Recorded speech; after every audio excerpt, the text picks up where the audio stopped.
Jesu li Glembajevi bili gospoda ili su nas lagali, danas su lektiri u letu. Skačemo u zagrebačku kuću Glembajevih, sve od reda Rich Kids. Na van djeluju fancy, ali iznutra kaos buraz. Šef kuće je Ignjat Glembaj koji se obogatio full shady poslovima, znači ilegala. U kuću dolazi njegov arci sin Leone. I znam da se čita Leon, ali ja ću ga zvat Leone. Pere ga PTSD od obiteljske povijesti i na rubu je živaca. Nešto kao svi mi noć prije testa iz matematike. Leone hejta sve što Glembajevi predstavljaju. Pohlepu, manipulacije, glamur. Leoneova najdraža rečenica, 100% izvorni citat: I hate my life baby, ali trudim se biti good boy. I znaš kaj?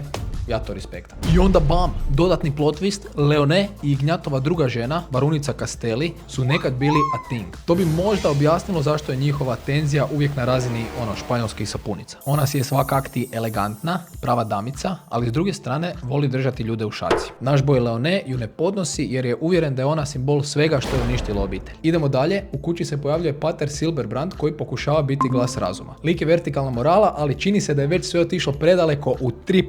Koliko god pokušava smiriti Leoneove ispade, Leone je već too far gone. Kao kad ja pokušavam smiriti našeg snimatelja Frana jer radimo previše grešaka.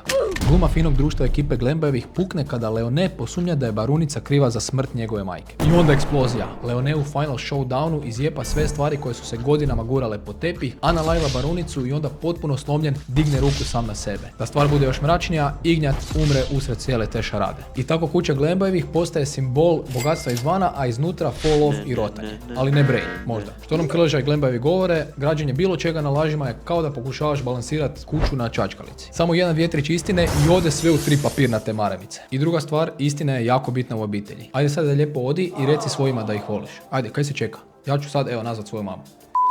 I toliko o Glembajevima. Ako vam trebaju ostale lektire, možda pomoć oko pisanja eseja ili instrukcije iz hrvatskog, posjetite nas na Gradivo.hr.